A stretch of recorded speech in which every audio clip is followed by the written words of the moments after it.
Side opposite to equal angle of triangle are equal. ખબર ન પડી. Sides opposite to equal angle of triangle are equal. એટલે 7.2 અને 7.3 એકબીજાને કન્વર્સ છે એવું કહી દો. પાક્કું? Let's see.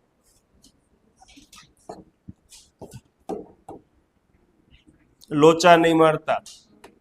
ફરીથી આ બે ઇક્વલ આપેલા હતા. ડેટામાં શું લખવાનું છે? 7.3 માં angle B is equal to angle C. Prove શું કરવાનું છે?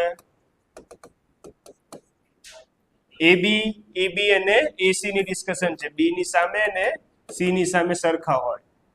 ધ એંગલ ઇક્વલ હોય તેની opposite sides are equal in the triangle એવું લખેલું હતું. રેડી? ચલો પ્રૂફ પર જતા રહીએ. પાકું ક્વેશ્ચન સમજ પડી ગયો છે? શું કરશું બોલો? રિપીટ ક્વેશ્ચન કરો. કેમ રિપીટ કરાવે છે તમારી પાસે ક્વેશ્ચન? હા, જો ઉપર લખેલું છે side opposite to angle are equal. મને ખબર છે તારા ડાયાગ્રામ જોવો તો, પણ તને નહીં જોવા મળે. હારું વાંચી લો. સાઇડ કેવા હોય? ઇક્વલ. કોને? ઇક્વલ એંગલ હોય તો એની સામે ના, હે ને?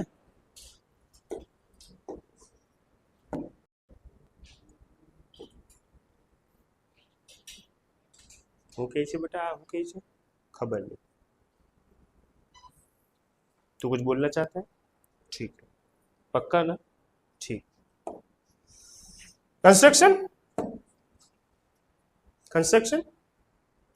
ખરેખર કન્સ્ટ્રક્શન વાપરવું છે. શું બનાવીએ?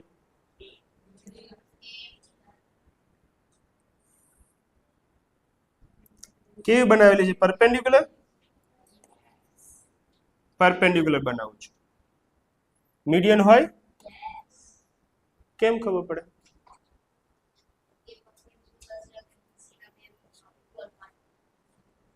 એ તો આઇસોસેલેસ ટ્રાયેંગલ હોય તો ને. બી અને સી બે એંગલ ઇક્વલ હોય તો આઇસોસેલેસ ટ્રાયેંગલ કહેવાય. એમ ટેન્શન નહીં લેવાનું. એટલે બરાબર બનાવ્યું છે, કોઈ ઇશ્યુ નથી. કોઈ ના પાડે તો કહેજો.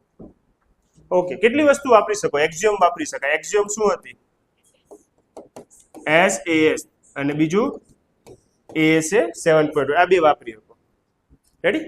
તો બે એંગલની પ્રાયોરિટી અહીંયા દેખાય છે એટલે હું એએસ એ વાપરીશ. First triangle, second triangle, angle, side, angle. પતી ગયું? ખબર પડી ગઈ કઈ રીતે લખવાનું છે? બી કોના જેવો? સી જેવો. બાડી કોના જેવી? દાસી જેવી. એંગલ ડી નહીં લખતા, એને સ્પેસિફિક નામ આપજો. એડી બી કોના જેવો? એડી સી જેવો. નામ આપીએ. બી અને સી ગિવન છે. આ બંનેને શું કહેશું? Construction by એએસએ. થિયરમમાં લખવું હોય તો લખાય. This two triangle are congruent. ટ્રાયેંગલના નામ લખી દે. ABD is congruent to ACD by CPCT. હાઈસ કેટલું ઇઝીલી 4 મિનિટમાં પતી ગયું.